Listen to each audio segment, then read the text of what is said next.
Assalamualaikum warahmatullahi wabarakatuh. Salam sejahtera bagi kita semua. Salam.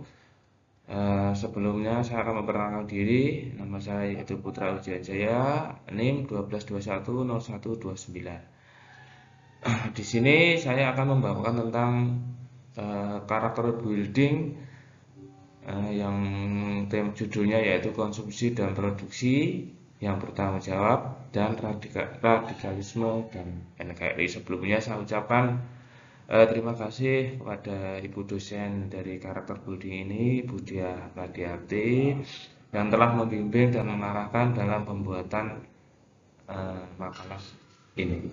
Baik, kita masuk ke pokok pembahasan yaitu tentang konsumsi dan produksi yang bertanggung jawab. Kemudian ada radikalisme dan NKRI.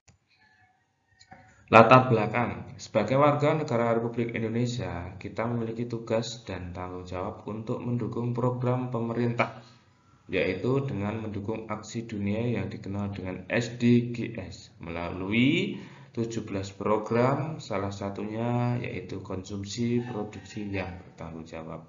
Yang kedua yaitu di samping aksi sosial tersebut, aksi sosial di atas tersebut, negara kita atau negara Indonesia juga mempunyai tugas pengamanan ke dalam dengan mencegah aksi-aksi radikalisme terhadap NKRI dengan tujuan untuk mempertahankan keutuhan wilayah negara kesatuan Republik Indonesia ini.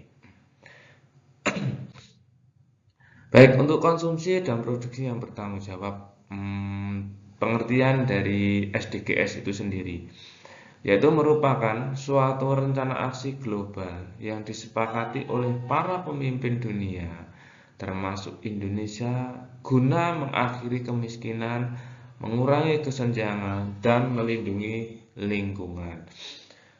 SDGs ini memiliki 17 tujuan dan 4 pilar utama. Di dalam 17 tujuan ini nanti salah satunya yaitu tentang konsumsi produksi yang bertanggung jawab.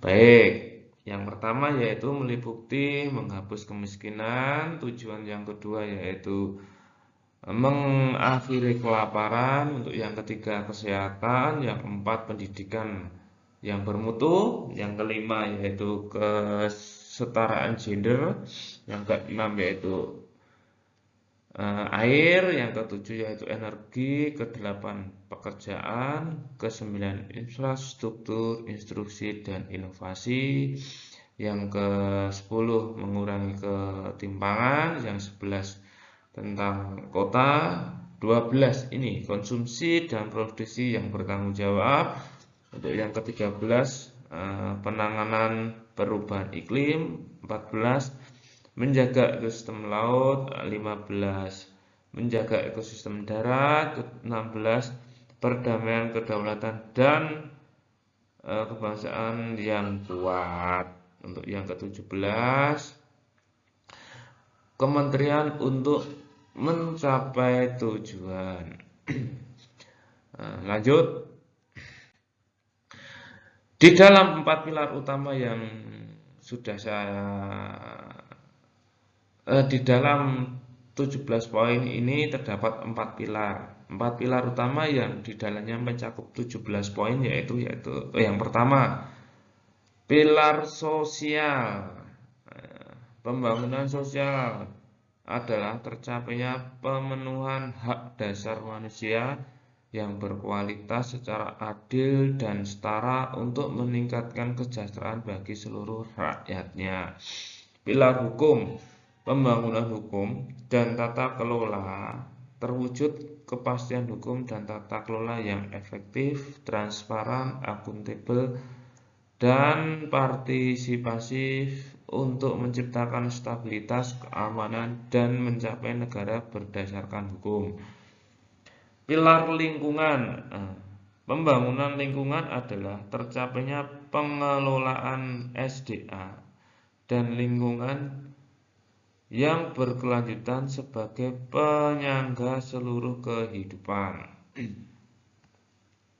Pilar ekonomi, pembangunan ekonomi adalah tercapainya pertumbuhan ekonomi berkualitas melalui berkelanjutan peluang kerja dan usaha inovasi industri yang memadai, yang terjangkau dan didukung kemitraan.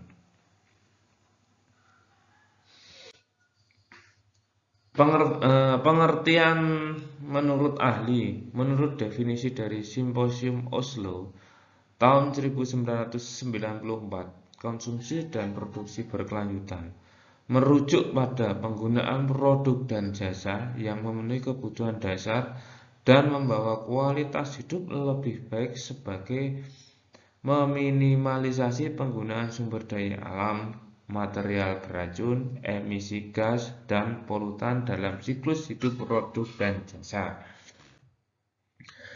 Menurut definisi dari Simposium Oslo tahun 1994, konsumsi dan produksi berkelanjutan ada 3 pola, yaitu memisahkan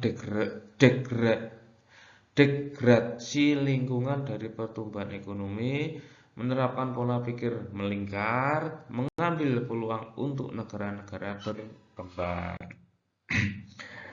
Itu tadi yang sudah saya bisa terangkan tentang konsumsi produksi yang bertanggung jawab. Sekarang kita masuk ke radikalisme dan NKRI.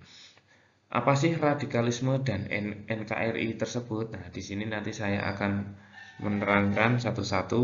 Nah, baik, sekarang pengertian radikalisme dan NKRI. Radikalisme merupakan salah satu paham yang berkembang di masyarakat, menuntut adanya perubahan dengan jalan kekerasan. Radikalisme yang berkembang di tengah masyarakat merupakan salah satu bentuk ancaman karena gerakan radikalisme menjadi cikal bakal tumbuhnya aksi terorisme yang berpotensi meruntuhkan tatanan kehidupan berbangsa dan bernegara di dalam NKRI. Kemudian, untuk NKRI sendiri merupakan suatu bentuk negara yang terdiri atas wilayah yang luas dan tersebar dengan bermacam adat, suku, keyakinan, serta budaya yang memiliki tujuan dasar menjadi bangsa yang merdeka, bersatu, berdaulat, adil, dan makmur. Landasan kehidupan berbangsa dan bernegara. Untuk landasan ideologi bangsa Indonesia, yaitu adalah Pancasila. Pancasila merupakan landasan ideal bangsa Indonesia. Kenapa? Atau artinya, Pancasila merupakan dasar negara Republik Indonesia baik dalam arti sebagai dasar ideologi maupun filosofi bangsa. Jadi Pancasila itu intinya sudah tidak dapat dirubah, yaitu karena sebagai landasan bangsa Indonesia. Kemudian Pancasila itu sendiri meliputi 1. Ketuhanan yang Maha Esa, 2. Kemanusiaan yang adil dan beradab, 3. Persatuan Indonesia, 4. Kerakyatan yang dipimpin oleh hikmat kebijaksanaan dalam permusyawaratan perwakilan, 5. Keadilan sosial bagi seluruh rakyat Indonesia. Kemudian cara mencegah radikalisme dengan pengamanan nilai-nilai Pancasila.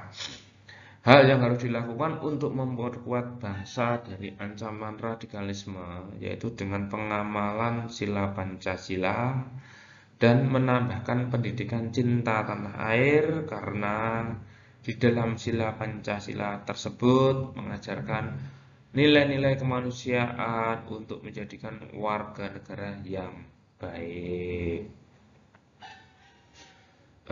Nanti di dalam sila Pancasila itu telah menerangkan dari sila 1, kedua, ketiga, sampai kelima, yang semuanya itu sudah diatur tatanannya sehingga kita sebagai warga negara Indonesia ini memiliki